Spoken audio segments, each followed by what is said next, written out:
desdobrados, bem explicados por ele, principalmente o Livro dos Espíritos, a segunda edição, que a primeira foi de 501 perguntas, e a segunda edição, que saiu em 1860, 2 anos depois, 3 anos depois, porque a primeira edição é de 1857, essa segunda edição foi preparada aqui por Kardec. Então, a pessoa que, o espírita, que lê esta coleção de revista, da Revista Espírita, vai ter um conhecimento assim muito significativo do pensamento filosófico, científico e ético de Kardec. Está tudo aqui.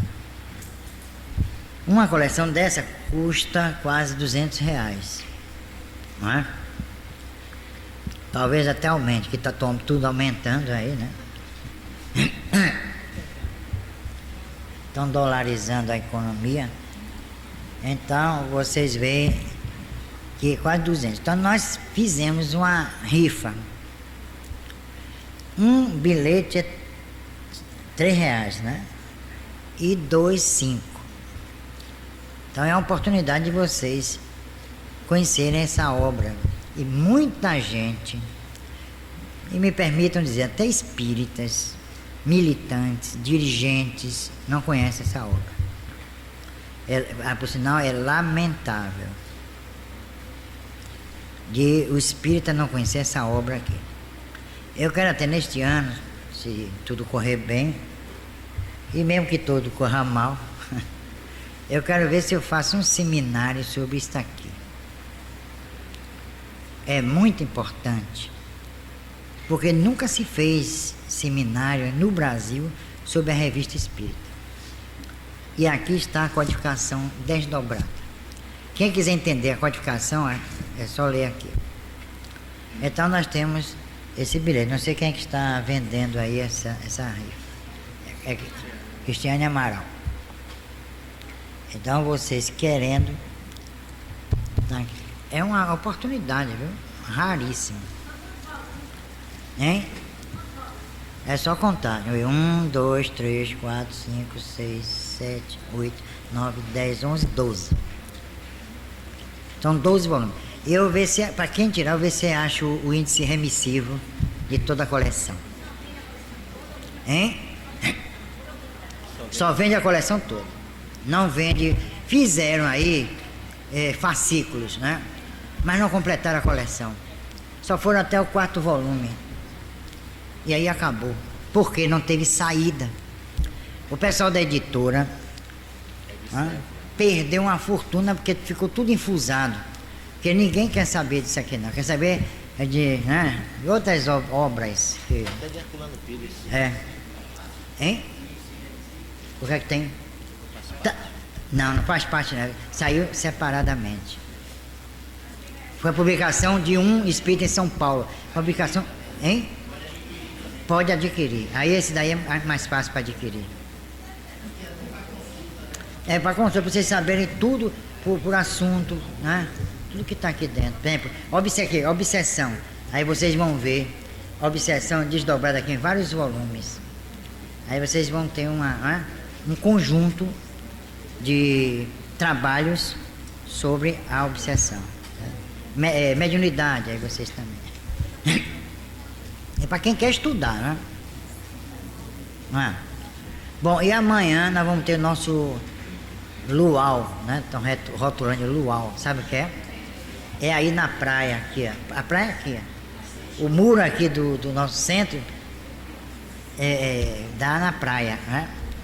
Então vocês, se quiserem, procurem aí o bilhete, já são R$3, né? Participar do luau, vai ter R$5. Calma, não me mata não. Perdão. São R$5. É que é 3, 5. Aí eu me atrapalho todo, né? Aí que diz assim, aqui só pensa em dinheiro. É mesmo, a gente só pensa em dinheiro. Para construir aqui a gente tem que pensar em dinheiro. Tem que pensar em quê? Né? Eu não sei não, com essa crise que está aí no Brasil, não sei se vai construir tão rapidamente assim não, viu? Vai ser difícil. Vamos fazer silêncio. Resultado, R$5. Vai ter... O pessoal vai cantar, tem violão, amanhã é lua cheia. Agora, nada de vir de branco, trazer flores, nada disso, hein? Isso não é despacho não, viu? É só um encontro aí, né? Uma confraternização, a gente se distrair, né? Porque não é brincadeira o trabalho aqui, eu trabalho aqui domingo, segunda, quarta, quinta, sexta. Aí a gente tem que dar uma relaxadazinha, né? E não vai ter desobsessão. Quando a pessoa receber o espírito, eu jogo na maré. Faz igual a protestante, eu vou batizar ele, meto a cabeça lá e o espírito sai na hora, né? Então, vai ser que hora é para não dizer vocês me engolirem aí? 20h30, pronto. É 20h30. Bom, nós temos também aqui jornais, vocês precisam ler jornais espíritas. É outra coisa que fica infusada nas livrarias espíritas. Jornal espírita, menina, ninguém quer ler. A imprensa espírita é notável mesmo. São revistas, jornais, revistas que competem com qualquer outra que vende aí na banca. Revista Internacional de Espiritismo, o Reformador, Jornal Espírita da Federação Espírita de São Paulo, o Semeador, o Clarim, Correio Fraterno do ABC, o Imortal que nós estamos vendendo. Existe uma imprensa espírita, é que ninguém divulga, né? Aqui mesmo são dois, a Alavanca de Campinas e aqui a de Cambé, no Paraná. São dois jornais. Quem quiser tem aí. É R$1,50. E tem há matérias aqui interessantes, tudo. Aqui no Imortal mesmo, eu até colaboro nesses jornais. Eu colaboro nos dois. Aqui tem, né, o trabalho muitos trabalhos ligados à doutrina espírita, né, fenômenos, por exemplo. O curso. E nós vamos ter, por último, vamos ter o curso, nosso curso aqui. E eu, como eu disse, em dezembro nós vamos fazer periodicamente curso. Curso assim de 4 sábados, né? Então nós vamos ter um curso aqui sobre obsessão e desobsessão. Vai ser um curso todo ilustrado, com trabalhos de grupo, de equipe. Nós vamos selecionar 5 histórias do livro de Lúcia, aquele livro Histórias Fantásticas deste e do Outro Mundo. Então, 5 casos ligados à obsessão. Nós vamos separar e vamos submeter aqui ao estudo de equipes. Nós vamos ter também transparências, vamos projetar ali na parede vários tipos de obsessão, o que as pessoas veem quando estão no estado de alucinação ou subjugação. Então, é um curso bem dinâmico. Em abril eu já vou preparando outro curso, vou até... todo mês vai ter curso aqui. Não é pelo dinheiro não, pelo amor de Deus, que eu não ganho nada. Mas é que eu sinto a necessidade de as pessoas que aqui vêm se instruírem, saberem o que é espiritismo, porque muita gente não sabe. Pensa que espiritismo é coisa para debilóide, ignorante, aí por diante. Não é não. Tem que se estudar para saber o que é espiritismo. E por último nós temos aqui as fitas, né? O que é o espiritismo, é bom para dar a quem não sabe. E a fita, que é o programa, é uma entrevista que eu fiz de 2 horas via Embratel para todo o Brasil e os países da América Latina sobre a obsessão. Está aqui. Quem quiser procura ali, Cristiane, aquela menina. Pronto. Precisamos de 3 atores. Outra coisa, precisamos de 3 atores para a peça Espiritismo, que é e o que não é. Para compor elenco de pessoas que não podem continuar por motivos pessoais. Então, quem tiver aí alguma inclinação artística, né, o teatro, compareça aí, procure Lúcia. Não é? Bom, é isso aí. Agora vamos à nossa conversa, que é tanto aviso que termina aviso virando palestra. É isso mesmo. Bom, nós, como eu disse, nós vamos desenvolver aqui um trabalho de estudo com todos vocês. Eu acho o seguinte, não são aqueles que desejem tomar o curso. Quer dizer, não, aqueles que quiserem, não. Eu acho que vocês todos deviam tomar o curso. Porque vocês vão conhecer mais de perto certos aspectos e aspectos fundamentais da nossa doutrina. Que às vezes vocês em casa, no trabalho, são até questionados. Alguém pode dizer, bom, o que é espiritismo? Você que está frequentando. Aí conta um sonho.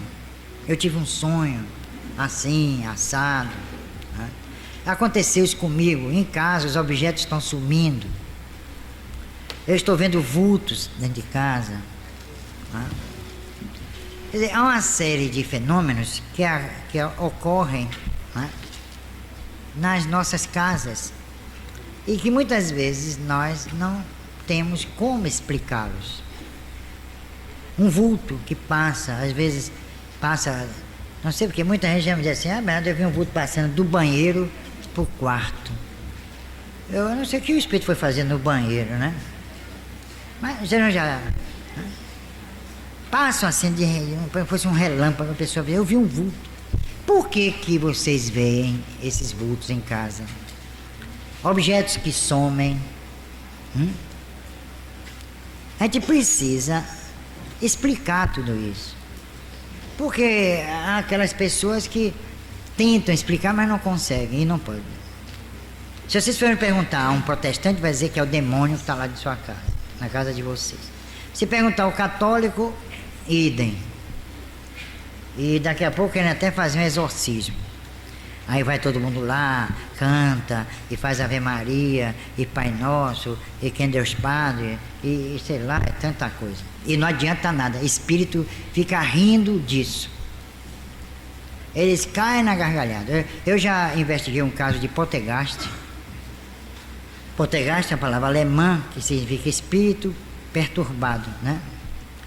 Eu já investiguei um caso de poltergeist e antes de eu ir lá com um grupo, um padre foi.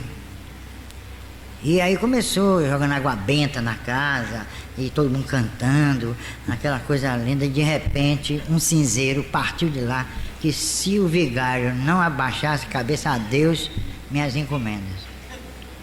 Ele mais do que depressa, olha, pernas para que as tenho. Foi embora, não voltou mais.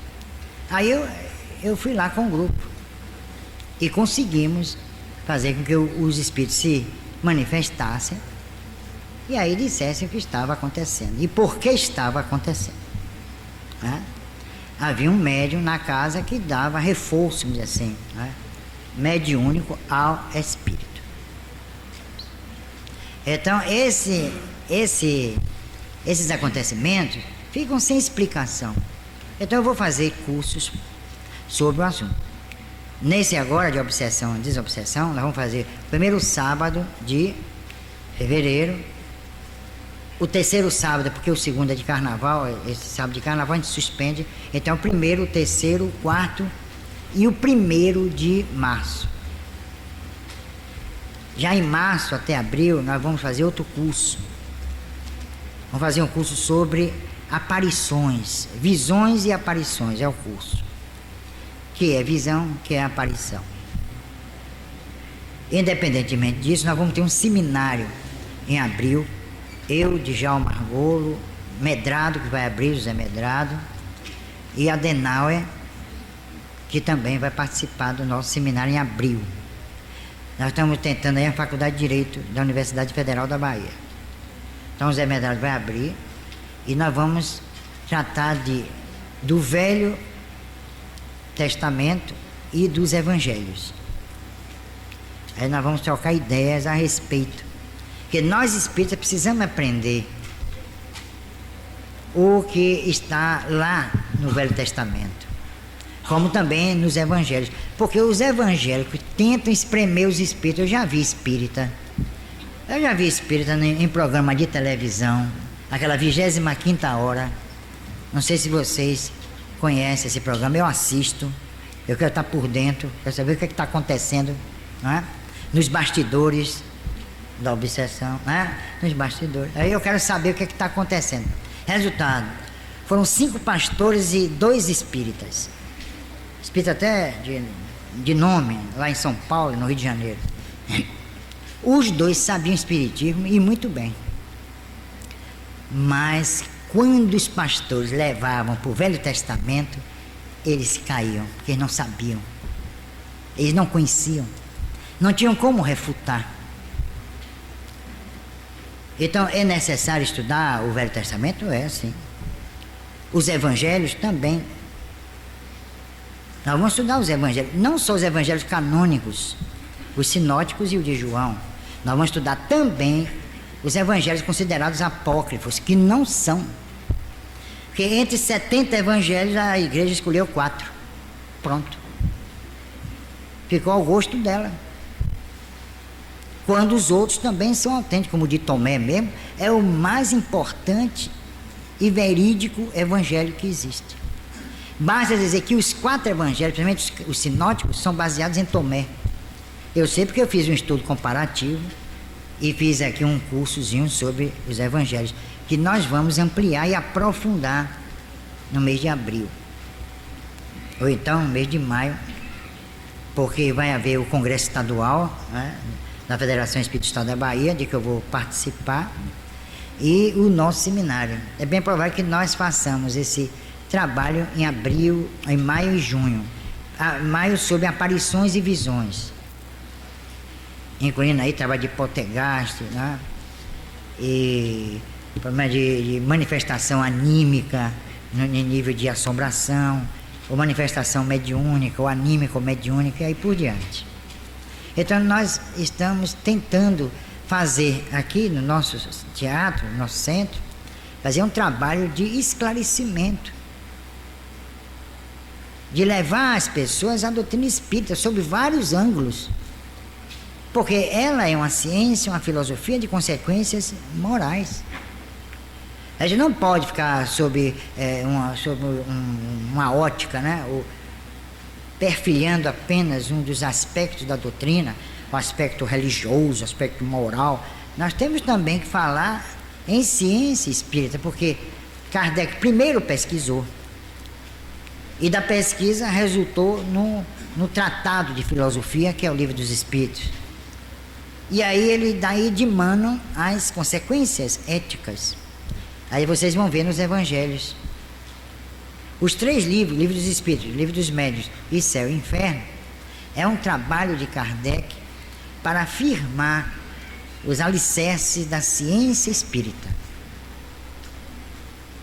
Se Kardec não estudasse e pesquisasse esse trabalho dos espíritos, é claro que a doutrina espírita ficaria como uma doutrina qualquer, uma religiãozinha. Mas é a única doutrina que se preocupa com o aspecto científico dos seus fenômenos, ou aquilo que se chama de epifenômenos, que são fenômenos paralelos que não interferem um no outro, chama epifenômeno. Por exemplo, a imortalidade da alma, ela se perfaz, se realiza através da materialização, não é isso? O problema filosófico se realiza através do processo ético, o estudo do comportamento, das atitudes do homem em sociedade e as suas consequências. Aí vem o processo chamado vida e existência, e depois a ética. Então nós precisamos estudar. O estudo da doutrina espírita, para mim, deveria ser acadêmico, não deveria ser improvisado como vem sendo. É um estudo que tem que ser acadêmico. Diga. Você levantou o braço? Para quê? Eu não estou ouvindo nada. Onde fica a parte de ação e reação? Claro, quando você age, No momento que você está agindo, já está criando a repercussão. A repercussão é fruto da ação. Claro, é causa e efeito. Entendeu? Quando nós agimos em sociedade, nós estamos criando o quê? Um determinismo. Eu já vi espíritas assim, de nomeadas, não existe fatalidade. Realmente não existe. E não existe determinismo, aí existe.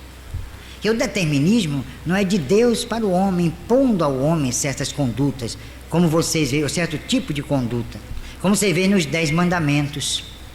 Ali, os 10 mandamentos é a coisa mais primária que eu já vi. Aquilo não pode ser obra de Deus, porque senão ele anula o livre-arbítrio da pessoa. Deus não sabia que o homem tinha livre-arbítrio. Não furtarás, não matarás, não desejarás a morte do pobre. Quando ele começa a dizer, Deus, veja só, Deus entre aspas, quando ele começa a dizer isso, está falando bobagem. E Deus não é dizer bobagem, né? Foi Moisés, para o tempo dele deu certo. Por quê? Ele não precisa dizer ao homem, você não deve furtar. Não deve. Porque o homem tem o livre-arbítrio. Agora, quem vai repreender o homem são as consequências que decorrem do ato praticado.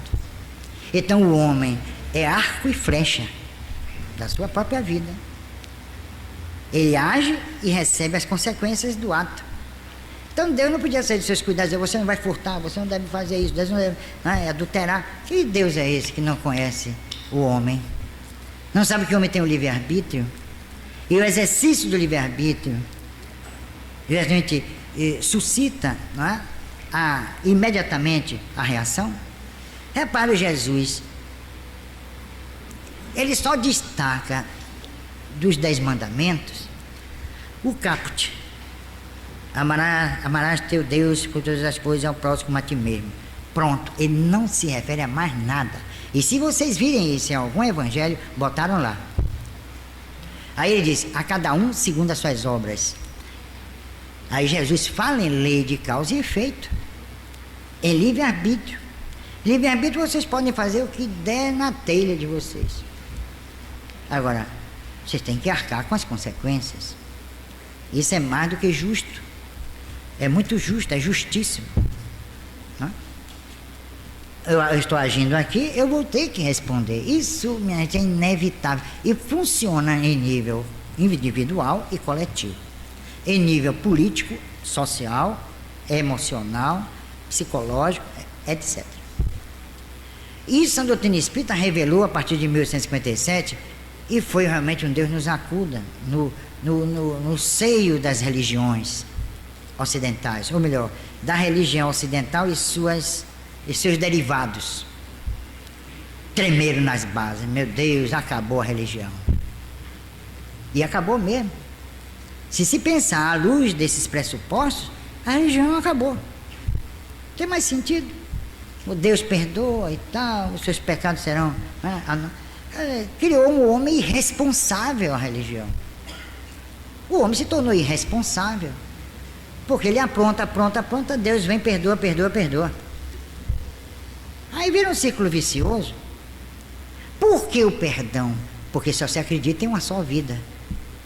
Porque se nós, do mundo ocidental, se nós acreditássemos firmemente na reencarnação, o perdão de Deus automaticamente estaria anulado. Por quê? Porque a reencarnação promove justamente esse processo de ajustamento do homem dentro da sociedade, nas culturas em que ele vive. O que eu estou dizendo aqui chama de sociologia espírita. Então, no momento que o homem está se ajustando em sociedade, ele está crescendo. E aí vem a dor, vem o sofrimento, né? Os reveses materiais, emocionais, em que entra a família, o trabalho, todos os segmentos que constituem a sociedade, principalmente em nível ocidental. Então, quando ele está agindo no contexto dessas sociedades, ele está assumindo responsabilidades. Olha, minha gente, a doutrina espírita é perfeita dentro dessa perspectiva. Ela é maravilhosa. Então, quando eu disse, os religiosos perceberam que a doutrina espírita era realmente e é esmagadora, põe Deus em seu devido lugar, restaura a inteligência divina, enuncia o homem as leis que estão escritas em sua própria consciência.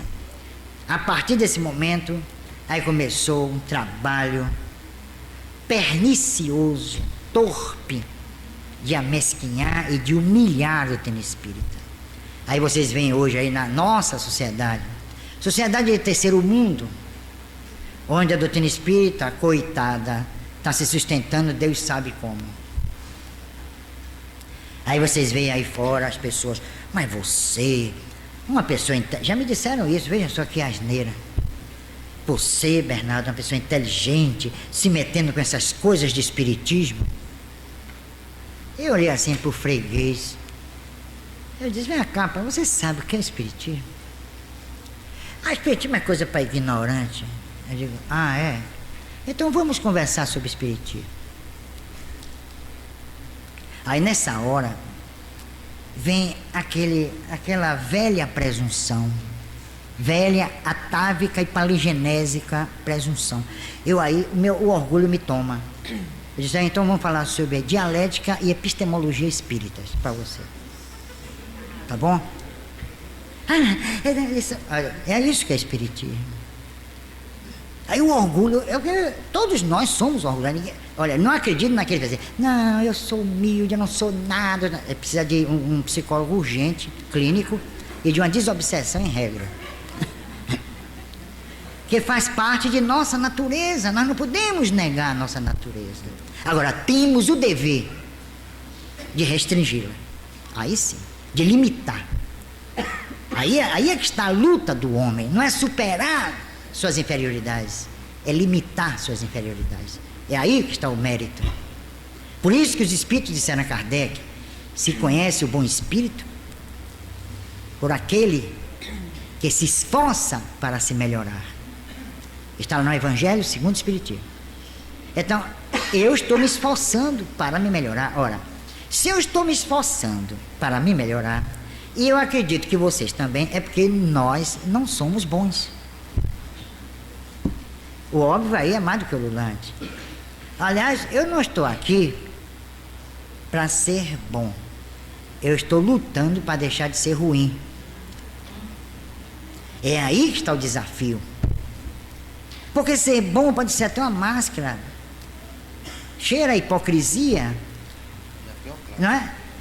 Uma classe perigosíssima. Eu chego aqui para Luiz e não suporto o Luiz. Né? Eu digo, meu irmão, foi bom você ter vindo, que maravilha, meu coração está palpitando de alegria, mas por dentro está esse miserável, veio para cá. Né? E quando sai do corpo? Aí é que está, não precisa ser assim, nem também. Aí vem o problema cultural, ético, a educação. Não, também não, você não presta, não vale nada. Não é isso. É saber tolerar uma presença indesejável. Conviver com a pessoa que não lhe suporta. Mas você tem que conviver. Dentro do ambiente de trabalho, por exemplo.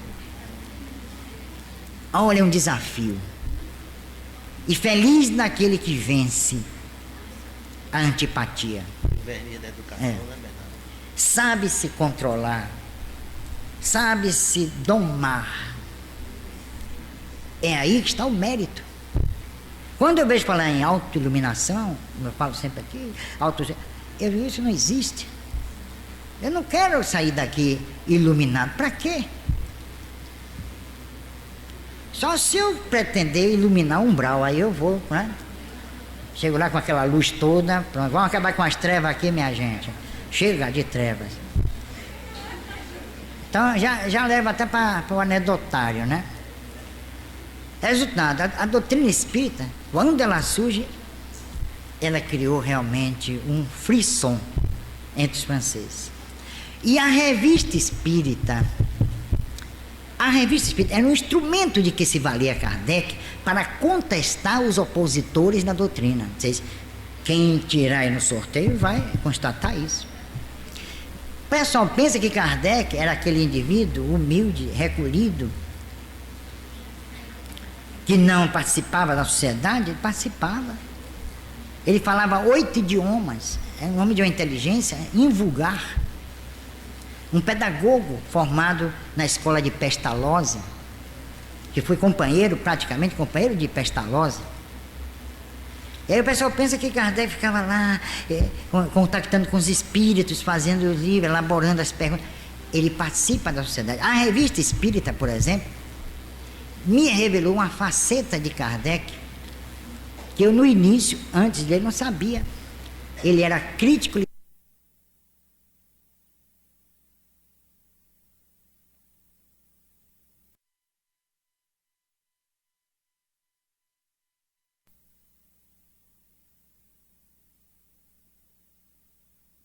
de Théophile Gautier. Kardec saiu de lá com 4 pedras na mão. Arrasou com Émile Zola, um dos gênios da literatura no nosso mundo. Mas como ele soube arrasar com Émile Zola? Tá bom? Na revista Espírita. Onde estava a humildade de Kardec? Não critique, auxilie, não é? No momento certo, a gente tem que usar do senso crítico. Às vezes se torna até imperioso. É necessário que usemos o senso crítico.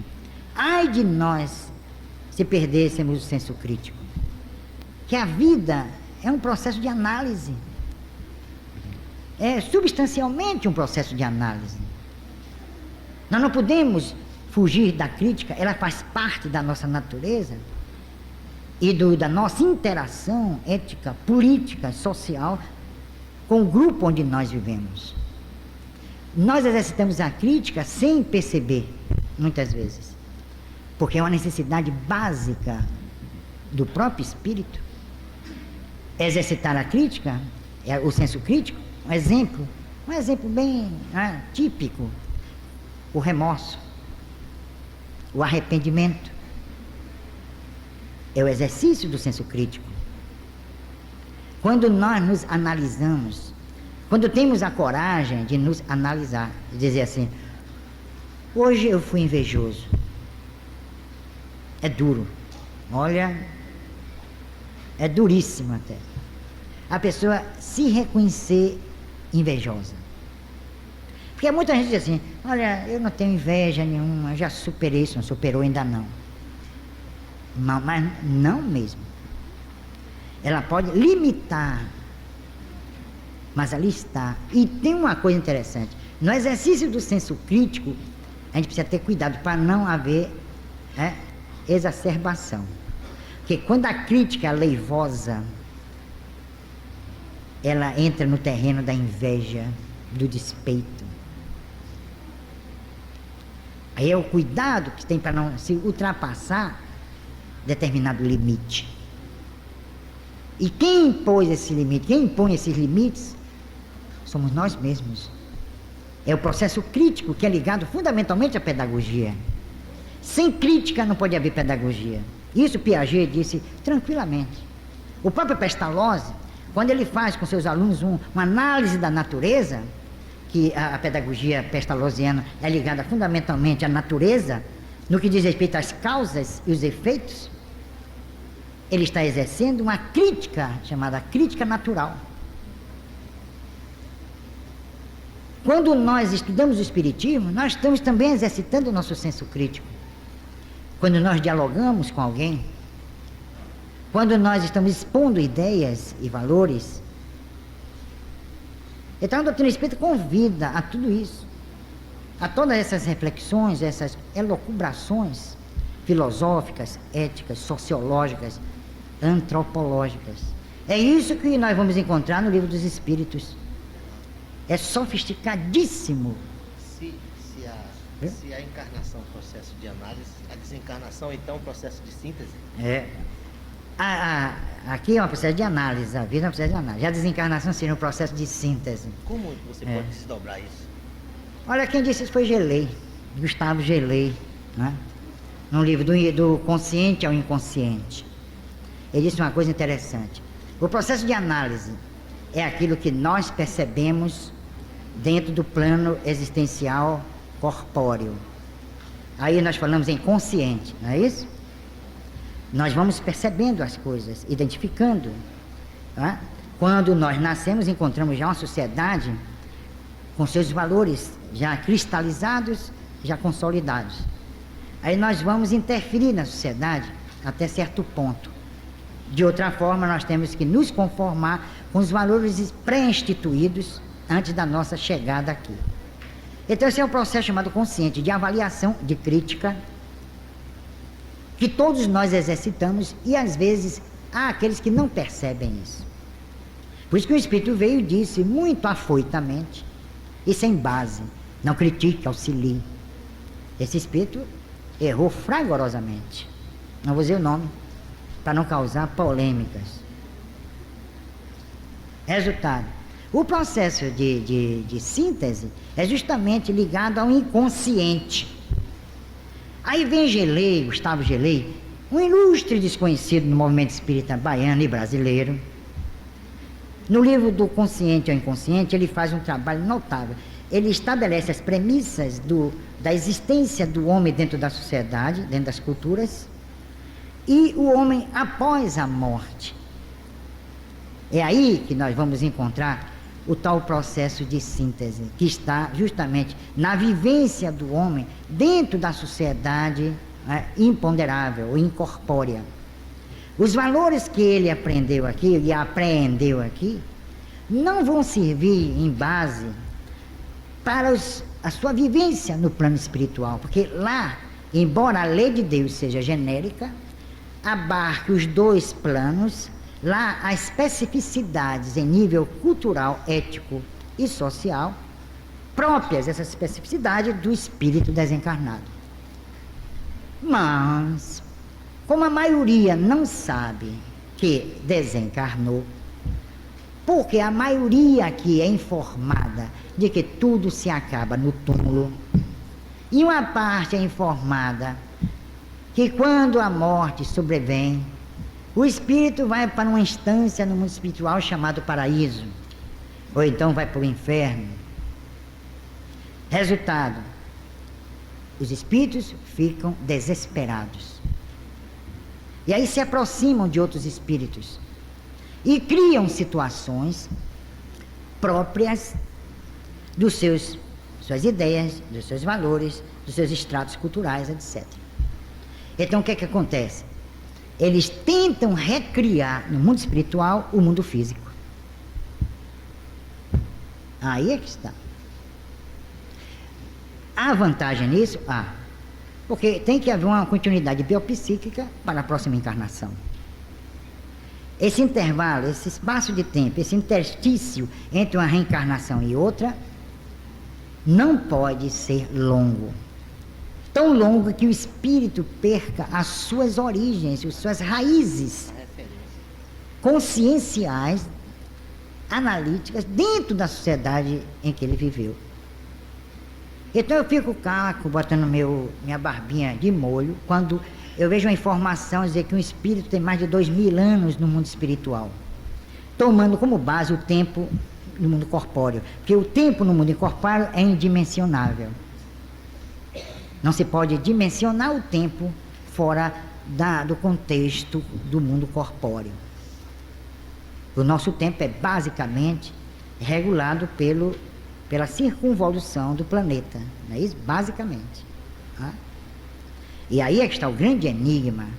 Eu vi uma discussão com uma certa feita, vinda da Universidade de Stanford, sobre o envelhecimento dos homens e das coisas, em relação ao aspecto temporal do planeta. Eles chegaram a uma conclusão, que não sabe o que é envelhecimento. Uma conclusão factível diante do desconhecimento do próprio indivíduo dentro dessa sociedade. É aí que eles estão partindo para a chamada física transcendental, de que é Corifeu, Friedrich Zorner, da Universidade de Leipzig, na Alemanha. A física transcendental. Estão admitindo já, né, uma transcendentalidade na física. Isso é importante para nós espíritas. Então, consciente e inconsciente. Quando o espírito vai para o mundo espiritual, como eu disse, ele lá recria o mundo físico. Mas o patrimônio paligenésico, ou melhor, os registros mnemônicos paligenésicos permanecem com ele. É a chamada memória. Alguns chamam de memória paligenésica, outros chamam de memória ancestral. Ele age no mundo espiritual, mas ainda não pôde entrar no uso e fruto desse seu armazenamento de ideias, valores e conquistas. Ainda estão ali subjacentes. Quando ele reencarna, vocês veem uma coisa chamada TVP, Terapia de Vidas Passadas, não é? E aí o analista vasculha o passado do indivíduo, põe em hipnose, sei lá, e aí vai em busca dos registros de vidas passadas. Isso é horrível. Isso demonstra assim, vamos dizer, imperícia diante do próprio indivíduo, do processo existencial. Porque é impossível para qualquer analista entrar em contato com os registros mnemônicos que estão no inconsciente do indivíduo. É impossível. Ali ninguém tem acesso, nem mesmo o dono do inconsciente, que é o homem. De vez em quando tem umas fissurazinhas, já emergem alguns registros pantominésicos e tal, aí a pessoa tem aqueles sonhos que sem cabeça, sem pé nem cabeça e tal, escapa alguma coisa. É ali que está o espírito desenvolvendo as suas potencialidades. Aí Gelei vem e diz, olha, o inconsciente é a soma dos conscientes passados. Ele finalmente explica porque Freud não explicou, explica porque Jung não explicou, explica porque Lacan não explicou, explica porque todos os grandes psiquistas não explicaram, como William James, como o autor de Automatismo Psicológico, Pierre Janet, que seria o criador desses dois vocábulos, mas ele não soube como definir. Aí Gelei vem, que é um mestre em espiritismo, e diz, olha, o inconsciente é nada mais, nada menos que o armazém, o repositório das vidas, das existências passadas, ou melhor, das experiências que o espírito, porque o espírito passou em vidas passadas. E ele chega também a uma conclusão, são registros seletivos.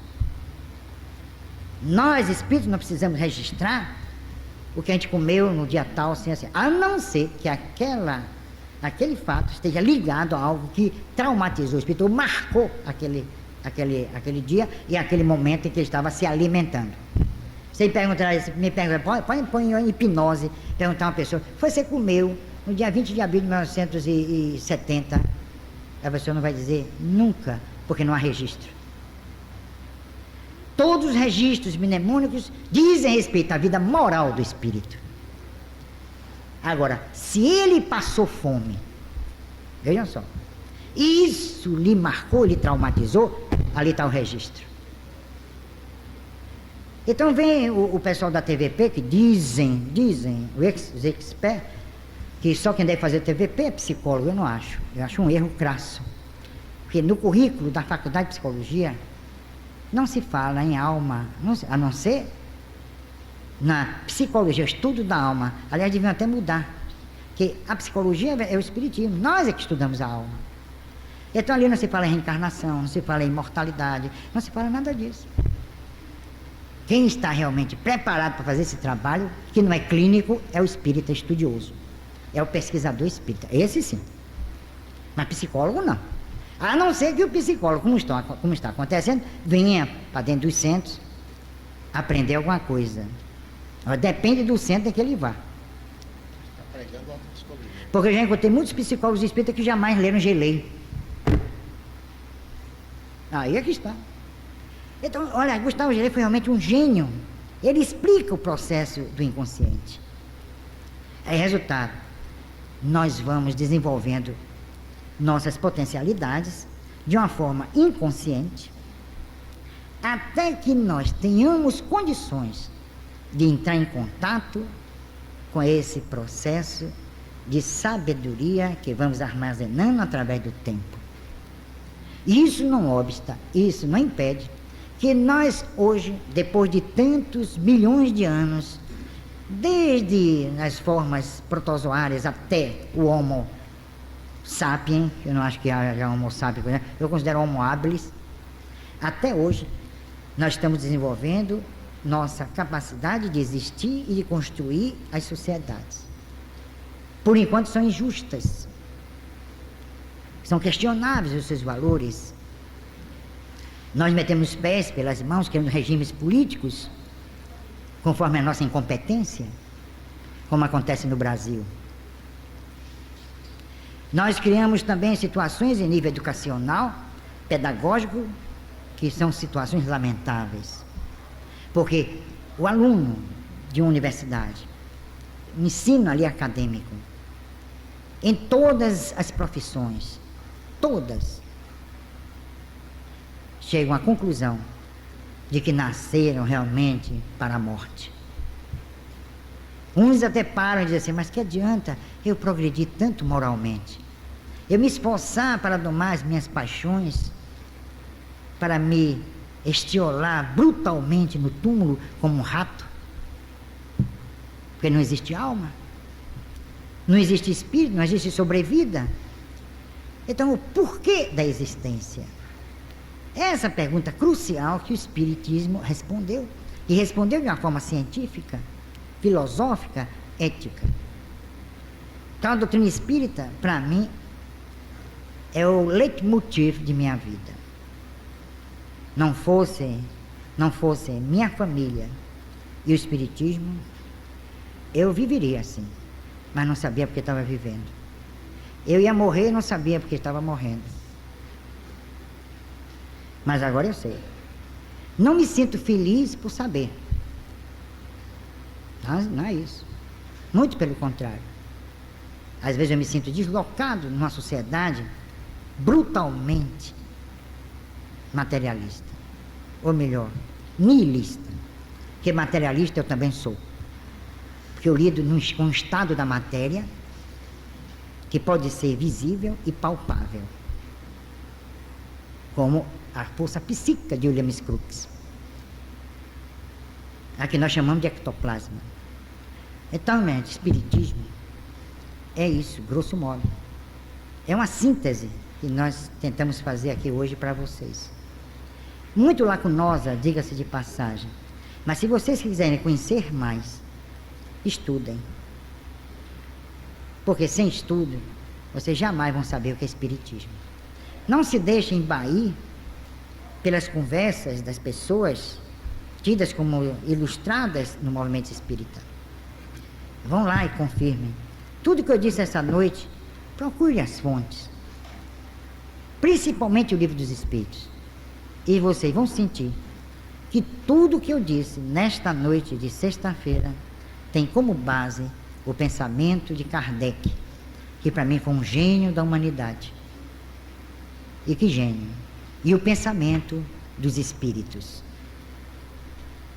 Então houve uma conjugação, uma interação, uma afinidade eletiva, como dizia Goethe, entre Kardec e os espíritos. E daí resultou no código moral e ético da humanidade, que é a doutrina espírita, que tem como respaldo a ciência admirável, a ciência do espírito. E acabou.